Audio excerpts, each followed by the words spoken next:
ත්‍රස්තවාදී සංවිධාන තහනම් සංවිධානට பயங்கரவாத அமைப்புகள் தடை செய்யப்பட்ட அமைப்புகளுக்கு பணம் திரட்டுதல், ஊக்குவித்தல், தயார்படுத்தல், அதற்குரிய சின்னங்கள், கொடி, முத்திரைகள் என்பனவற்றை காட்சிப்படுத்தல் அரசாங்கத்தினால் தடை செய்யப்பட்டு வர்த்தமானி வெளியிடப்பட்டுள்ளது. சேஃப்கார்ட் ஸ்மார்ட் கட்டி எனது குடும்பத்தின் ஸ்மார்ட் தெரிவு.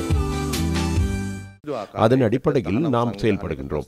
எந்த வகையிலும் தடை செய்யப்பட்ட அமைப்புகள், பயங்கரவாத அமைப்புகளின் சின்னங்கள், கொடி, பதாதைகளை காட்சிப்படுத்த முடியாது.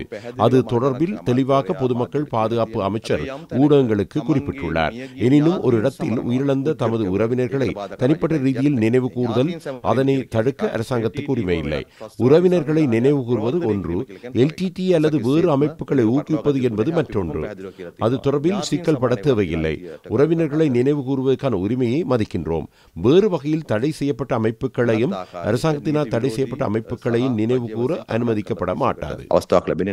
சர்வதேச நாணய நிதியத்தின் 4வது கட்டம் தேவையற்ற விதத்தில் தாமதம் அடைவதாக வெளியாகும் அறிக்கை தொடர்பில் நிதி பிரதி அமைச்சர் பேராசிரியர் அனில் ஜெயந்த் இவ்வாறு கருத்து வெளியிட்டார். விசேட பிரச்சனையினால் தாமதமடையவில்லை. தேர்தலினால் செப்டம்பர் மாதம் 3வது மீளாய்வு நடைபெறவிருந்தது. தேர்தலின் போது அந்த குழுவினர் வரமாட்டார்கள். தேர்தலுக்கு பாதிப்பு ஏற்படும் என்பதால் 2 மாத காலம் தாமதம் ஏற்பட்டது. அதனை தவிர்த்து வேறொன்றும் இல்லை. 23ஆம் தேதி 3வது மீளாய்வு நிறைவு செய்து பணிக்குழாம் மட்ட இணக்கப்பாட்டுக்கு வந்துள்ளனர்.